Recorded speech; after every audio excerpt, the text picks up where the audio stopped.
Is the Artificer the best class in 5e? This week, I take an in-depth look at 5th edition's first new class and decide how it holds up against the competition.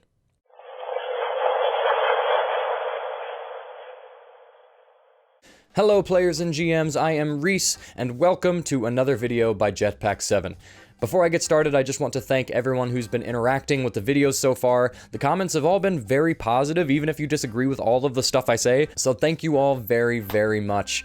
If you haven't seen our videos yet, please like, subscribe, comment, and hit the notification bell. I would love to hear from you as well. This week, I wanted to give an in-depth look at 5e's newest class, the Artificer. I said I was going to analyze it in my class rankings videos, and then I didn't, and then I said I might make a video about it, and now I am. For this video, I'm going to keep it pretty simple, and just look at the class features and the archetype features and discuss a little bit about how strong they really are. I'm really glad I did this analysis as a standalone video because this class is extremely different than the other classes in 5e, but not in a bad way. I'll get into that a bit later. Let's start off by looking at the basic class features. First of all, you have a D8 hit die. So you're on the squishier side of things for sure, but you also gain proficiency in light and medium armor as well as shields and simple weapons. Pretty standard stuff there. You're proficient in Constitution and Intelligence saving throws, which is super nice as a caster because your concentration checks are already going to be better than most other casters. Also, the Artificer is technically a half caster, which means you'll only be learning spells up to 5th level. The reason I said technically is because they also gain access to spells in other pretty unique ways, but we'll talk about that. The first class feature is called Magical Tinkering. This essentially allows you to create some small, harmless magical effects on non-magical items, like shedding light in a 10-foot radius, having a picture or message written on it, recording a 6-second long message, that kind of stuff. They last forever, and you can make a number of them equal to your intelligence modifier. Nothing too crazy, mostly just some flavor stuff for fun and maybe some helpful mechanics here or there. Now, the Artificer spellbook was actually pretty impressive. You prepare your spells, so that already opens up a lot of options each day. It has some very powerful spells, mostly leaning into the utility and support side of things rather than damage. It has all of the good cantrips other than Eldritch Blast, and a lot of the strong leveled spells like Cure Wounds, Invisibility, Rope Trick, Blink, Fly, Bigby's Hand, and Greater Restoration, just to name a few. The next feature you get at level 2 is called Infuse Item. This allows you to enchant an item with one infusion from a list of infusions given in the Artificer class later on. They last forever and only go away if you die or replace it. This feature is really, really cool and is kind of the trademark of the class, so I definitely want to take a closer look at it later, but for now, let's just move on to the next class feature you get at level 3 called Right Tool for the Job. This one is pretty straightforward. You can create a set of artisan's tools in an hour using magic, basically. Something I really like about the Artificer is that it encourages the use of tools for the first time in 5e. They're mentioned so often, but they're almost never addressed properly. From my experience, most people don't even really think about what tools they're proficient in, other than thieves' tools. This class might be the first little bridge into players and GMs starting to pay attention to that stuff. Or maybe it won't, who knows? At 6th level, you gain expertise in all of your tool proficiencies, so yeah, more of what I was just saying. Use your tools. The 7th level feature is called Flash of Genius. This is a cool one. It essentially allows you to use your reaction to add your intelligence modifier to any check or saving throw made by any creature within 30 feet of you, and you can do that a number of times equal to your intelligence modifier. It feels a lot like Bardic Inspiration, but with a set amount. So if your intelligence is high, it's great, though it might feel a little underwhelming if it's low. Either way, it's a fun new use of your reaction other than just attacks of opportunity or shield. Now 10th level is where the base Artificer class really starts to ramp up hard. Your 10th level feature is called Magic Item Adept, which allows you to attune to 4 magic items instead of 3, and the crafting time and price of crafting common or uncommon magic items is halved. You'll see in a bit why this is even stronger for the Artificer than it would be for a normal class, but also just more magic items. Magic items can really tip a class over the edge, and gaining access to more of them than every other class could make you seriously strong. The 11th level feature might just be my favorite feature of all of them. You gain access to a spell storing item, which allows you to store a 1st or 2nd level spell in an item and give it to another creature or just keep it for yourself. That's freaking awesome for a half-caster who doesn't have access to many spell slots. Not to mention, it uses your modifiers, and the creature who casts it maintains concentration if concentration is required. So you can essentially pass out an extra concentration spell without expending a spell slot or maintaining concentration on it. And here's the kicker. You can cast the spell from that object a number of times equal to twice your intelligence modifier. That is insane. If you have 20 intelligence, which isn't hard to imagine at 11th level, your rogue could cast invisibility on themselves 10 times with just that one item. You also don't need to have the spell prepared for the item to work, so it frees up a spell slot as well. That is very, very strong. And the power train just keeps on rolling with the 14th and 18th level features, which allow you to attune to 5 and then 6 magic items. The 14th level feature also allows you to ignore any class, race, spell, and level requirements on any of the magic items. And of course, the capstone has to be even crazier than all of that, which it is. Soul of Artifice is the 20th level feature, and it increases every single one of your saving throws by an amount equal to the number of items to which you are attuned, which can be 6. So let's just think about this for a second. Your con and intelligence saving throws are already +6 from proficiency. If you have a 20 in either of those, they're now +11. And now, not only can you attune to 6 magic items for any class, race, or spell user, those 6 items also increase your saving throws by an additional 6, bringing your proficient saves up to 17. Good God. You'll never lose concentration again. Now, granted, that is at 20th level, so you may never see that feature unless you're playing a super high level campaign, but it's still cool. Let's move on now to check out the infusions list. At 2nd level, you start out knowing 4 infusions and being able to create 2. These numbers both increase at levels 6, 10, 14, and 18, ending with you knowing 12 infusions and being able to create 6. To create an infusion, you just touch an object at the end of a long rest and can add any of the powers you know to that item. All the infusions are pretty good and pretty simple as well. The majority of them add +1 to a weapon or piece of armor, increasing to +2 at 10th level, but there are a couple unique ones like Radiant Weapon that can blind enemies and Repulsion Shield, which adds +1 to a shield and pushes enemies back 15 feet when they hit you. There's also one that essentially just creates a familiar that can attack as well. The coolest one to me though is the ability to replicate a magic item.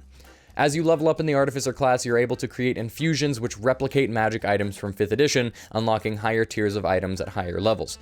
None of them are super strong until you get to 14th level, so it definitely won't be game breaking, but you will also get a lot of value out of those items. The item infusions are where the whole can attune to 5,000 magic items really comes into play, because many of these infusions require attunement, meaning you can just stack all of these items on yourself and become this one-man ballistic artillery of magic items. Overall, the infusions are really cool and create an extremely open-ended build path for this class. You can stack all the items on yourself or pass them out to your allies. Either way, this is a fun take on magic item creation which can boost the power of your party by quite a bit. Moving on now to the 3 different archetypes for this class. At 3rd level, the Artificer chooses between the Alchemist, the Artillerist, and the Battlesmith. Each of these archetypes gives you an additional tool proficiency as well as 2 free spells per spell level, much like the Cleric, which are always prepared and do not count towards the total number of prepared spells. For the Alchemist, you gain proficiency with Alchemist supplies, and a few of the notable additional spells are Healing Word, Mass Healing Word, Death Ward, Cloud Kill, and Raise Dead. That is an awesome expanded spell list. Seems like the Alchemist is kind of leaning into the healer role a bit by gaining access to those crazy strong healing spells. At 3rd level, the Alchemist gets something called an Experimental Elixir, which is super fun. It's essentially a potion you can make every day that ends up with 1 of 6 random effects. All of them are good effects, but a couple of them are actually really, really strong. One of them allows the drinker to add a D4 to every attack roll and saving throw they make for the next minute, so basically bless. Another allows the drinker to essentially cast Alter Self on themselves and apply any of those spell effects listed for 10 minutes. And you can create more of these potions by expending spell slots. The 5th level feature is called Alchemical Savant, which grants a bonus on spell rolls equal to your intelligence modifier when using your alchemist supplies as a spell casting focus. The spell has to restore HP or deal acid, fire, necrotic, or poison damage. So it's a little limited, but that pretty much covers all of the damage spells the Artificer has access to, so it's fine. It essentially just doubles your modifier on all of your spells, which is really, really good. At 9th level, your experimental elixirs grant creatures a bit of temp HP, and you can cast Lesser Restoration without expending a spell slot a number of times equal to your intelligence modifier. This is pretty nice if you're willing to expend spell slots at the beginning of the day to create more elixirs, which I think might be worth it. The elixir's effects can be pretty potent, so I'd say going into every day with 2 or 3 of those would be very valuable for sure. And then of course getting free lesser restorations is always going to be a good thing. And at 15th level, your feature is called Chemical Mastery. You gain resistance to acid and poison damage, as well as immunity to the poison condition. In addition, you can cast either Heal or Greater Restoration once per long rest without expending a spell slot. That is pretty dang strong, considering you don't normally even gain access to that level of spell with this class. Acid and poison resistance is fine, but honestly, I don't find myself taking those 2 types of damage super often, so I'm not exactly sure how much value you would be getting out of that. Moving on now to the Artillerist. This is a super fun archetype. You gain proficiency with Woodcarver's tools, and some of the notable spells you get are Shield, Fireball, Wall of Fire, Cone of Cold, and Wall of Force. Again, a really freaking nice additional spell list. This archetype seems to lean more into the range DPS and utility role a bit. It also has the best names for all of its features. They sound so freaking dramatic. It starts off pretty strong with Eldritch Cannon at 3rd level. You can basically create a small or tiny cannon with 18 AC and HP equal to 5 times your Artificer level, and can be activated using your bonus action. You can also move them up to 15 feet using that very same bonus action, and you can heal it for 2d6 using Mending, which is pretty cool. You can choose between 3 cannons. This is where the dramatic names begin. You can choose between the Flamethrower, which deals 2d8 fire damage in a 15-foot cone, the Protector, which issues a shield of temp HP equal to 1d8 plus your intelligence modifier to each ally within 10 feet of it, or the Force Ballista,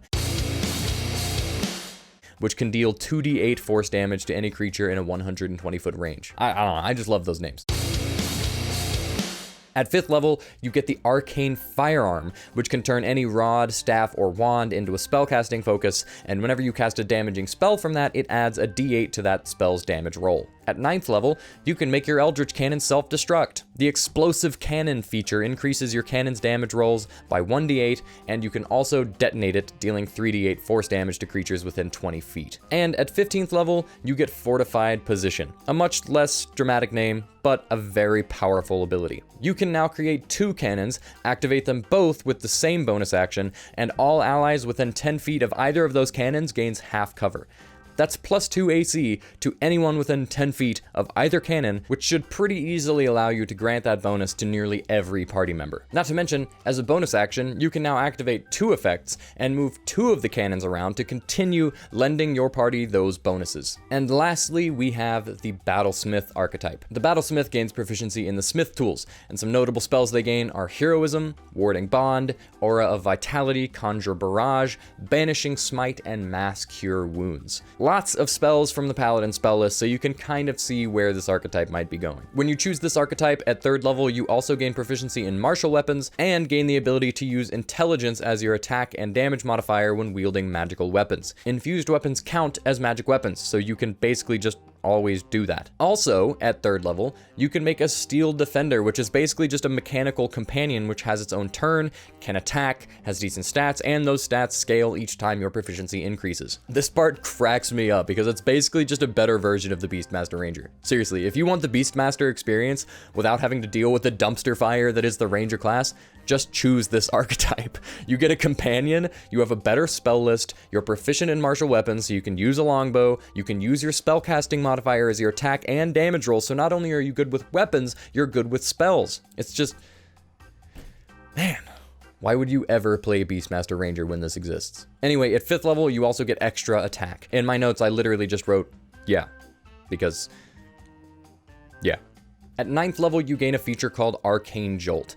Once around, when you or your Steel Defender hit a creature, you can choose to either deal an additional 2d6 force damage to that creature or heal an ally for 2d6. You can do that a number of times equal to your intelligence modifier. And finally, at 15th level, you get Improved Defender, which increases your Arcane Jolt to 4d6 force damage or healing, and your Steel Defender gets +2 to its AC. The Steel Defender also has a reaction called Deflect Attack, which can grant disadvantage to an attacking creature's attack roll. At 15th level, that ability also deals 1d4 plus your intelligence modifier force damage to the target of that reaction. Okay, so that is pretty much everything in this class. Here are my final thoughts. Overall, I freaking love this class. I think it is an awesome addition to 5e. Like I said in the beginning, it is nothing like the rest of the classes, but it doesn't add any new game-breaking mechanics. Mystic. Sorry, I said mystic. All the new mechanics fit perfectly into 5e and don't cause any confusing interactions from what I've seen. The reason I like this class so much is that it is, to me, a true support class right up there with the Bard. It isn't focused on healing, damage, or utility in particular. It focuses on enabling your allies, while gaining an emphasis on either healing, damage, or utility based on which of the archetypes you choose. The Battlesmith, to me, stands out as being the strongest combat-wise, followed closely by the Artillerist, with the Alchemist trailing behind quite a bit. I love the idea of the elixirs, but it definitely doesn't carry the same weight as the Artillerist's Eldritch Cannon or the Battlesmith's Steel Defender and combat abilities. The base class itself is incredibly powerful and doesn't force you down one build path or another.